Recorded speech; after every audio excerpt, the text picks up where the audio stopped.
हमारे देश में अंधविश्वास का इतिहास बेहद गहरा है। हमने कई कहानियां सुनी होंगी जिसमें अंधविश्वास जाने अनजाने में एक अनहोनी में बदल गया होगा।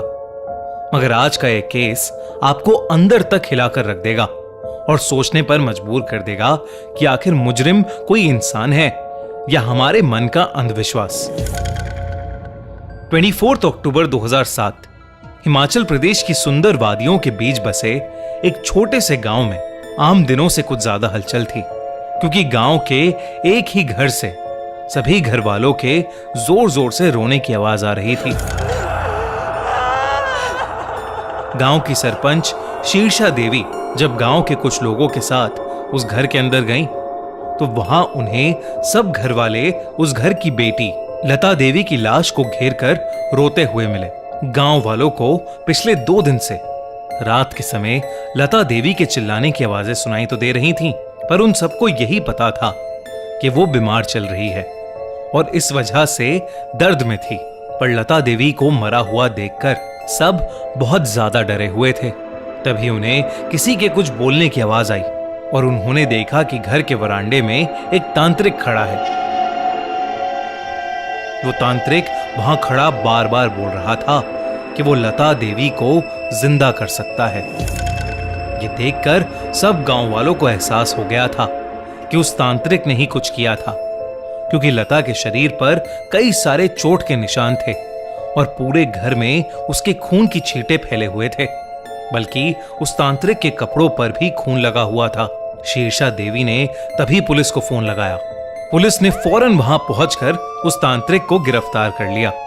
जब उन्होंने सब घर वालों से पूछताछ की तो पुलिस के सामने एक ऐसा डरावना सच आया जिसने सबको विश्वास और अंधविश्वास पर सवाल उठाने के लिए मजबूर कर दिया। लता के पति राजकुमार ने बताया कि लता की मुलाकात उस तांत्रिक से एक दिन बस में ट्रैवल करते हुए हुई थी। उस दिन पूरी बस भरी हुई थी, तो उस तांत्रिक, जिसने अपना नाम लक्ष्मण दास बताया था, और उसने अपनी सीट लता को ऑफर करके उसका विश्वास जीत लिया था। उस दिन लता पर लक्ष्मण दास का ऐसा असर हुआ था कि कुछ महीनों बाद अक्टूबर में नवरात्रि के समय वो अपने पति से लक्ष्मण दास की बताई हुई पूजा करवाने के लिए एक बच्चे की तरह जिद करने लगी।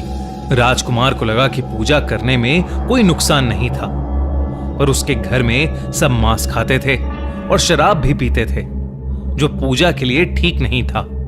तो उन्होंने ये पूजा लता के पेरेंट्स के घर करवाने का डिसीजन लिया। लता के भाई ने बताया कि उस तांत्रिक ने लता के पिता से कहा कि उनके घर के बैकयार्ड में भगवान की एक पवित्र मूर्ति है, और लता के पिता को बैकयार्ड को रात में खुदाई कर कर उसे ढूंढने का काम दिया। पर कई रातों की खुदाई के बाद भी वहां सिर्फ पत्थर के कुछ टुकड़े मिले, जिसको लक्ष्मण दास ने पूजा घर में स्थापित करने को कह दिया। जब लक्ष्मण दास नवरात्रों के बाद भी वहां रहा, जबकि उसने कहा था कि वो पूजा के बाद वहां से चला जाएगा, जो नवरात्रों के बीच में ही खत्म हो गई थी। लेकिन अभी जो कुछ भी आगे होने वाला था उसकी किसी ने कल्पना भी नहीं की थी।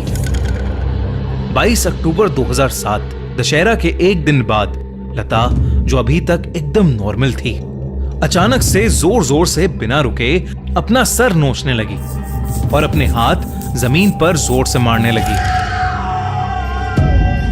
उसका यह बर्ताव देखकर उसके घर वालों को कुछ समझ नहीं आ रहा था। लक्ष्मण दास ने यह देखकर सबसे कहा कि लता के शरीर को एक बहुत भयानक आत्मा ने पोजेस कर लिया है और सिर्फ उसे ही उस आत्मा को उसके अंदर से निकालने का तरीका आता है। लक्ष्मण दास लता को पूजा वाले कमरे में ले गया और उसने पूरे परिवार से लता को वहीं कमरे में रहने देने को कहा, ताकि वो उसके अंदर से उस बुरी आत्मा को निकाल सके। लता के परिवार वालों को यह बिल्कुल भी ठीक नहीं लग रहा था।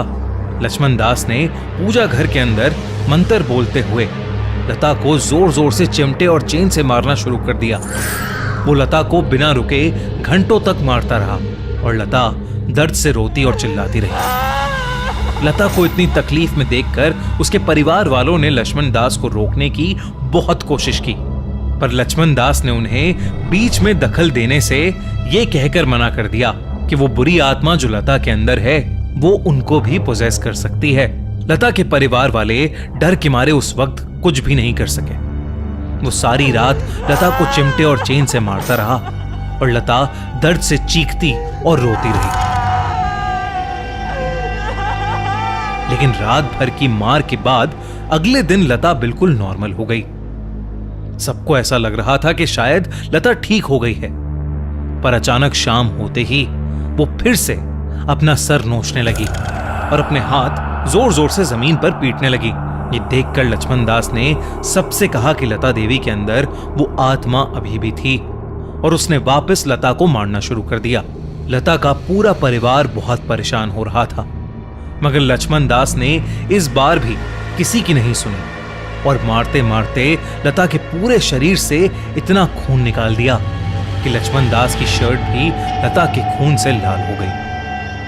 अगली सुबह 24 अक्टूबर को जब लता के परिवार वालों ने देखा कि लता पूजा के कमरे में बेहोश पड़ी हुई है, तब उन्होंने उसे जगाने की कोशिश की, मगर उसने एक उंगली तक नहीं हिलाई।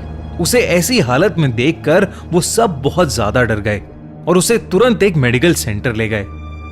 पर वहां पहुंचकर डॉक्टर ने उन्हें बताया कि लता की मौत बहुत पहले ही हो चुकी थी।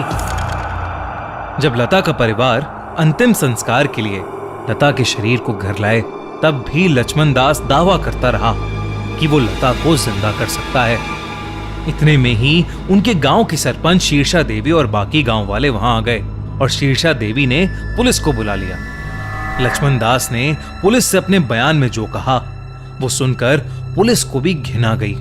उसने उनसे कहा कि उसने लता को कोई चोट नहीं पहुंचाई थी, बल्कि लता पागल थी और वो खुद ही अपनी मौत की जिम्मेदार है। लक्ष्मण दास ने बताया कि लता ने खुद को ही पूजा घर में लॉक करके चिमटे और चेन से मार मार कर खुद की जान ली थी। पुलिस ने क्राइम सीन से वो चिमटा और चेन भी बरामद किए जो लक्ष्मण दास के हिसाब से लता के घर वालों के थे, पर पुलिस इन्वेस्टिगेशन में साफ था कि वो लक्ष्मण दास ही अपने साथ लाया था। उन्होंने क्राइम साइट पर लता के खून के धब्बे भी देखे और वहां से लक्ष्मण दास की शर्ट भी बरामद की गई जो लता के खून से लाल हो गई थी। पुलिस ने लक्ष्मण दास को अरेस्ट कर लिया, लेकिन लक्ष्मण दास बार बार यही कहता रहा कि उसने लता की जान नहीं ली है, बल्कि लता को जिस आत्मा ने पोजेस किया था उसी ने लता को मारा है। लेकिन लक्ष्मण दास कभी इस बात को कोर्ट में साबित नहीं कर पाया। लता के परिवार वालों ने यह दावा किया कि लता पर लक्ष्मण दास ने कुछ काला जादू कर दिया था, जिसकी वजह से लता अजीब तरीके से सबसे बर्ताव करने लगी थी। कोर्ट ने फाइनली उस पर मर्डर का चार्ज लगाया और उसे जेल में डाल दिया। आपको क्या लगता है, क्या सच में लता पोजेस थी या ये सब उस तांत्रिक का काला जादू था? और क्या सच में ऐसे शैतान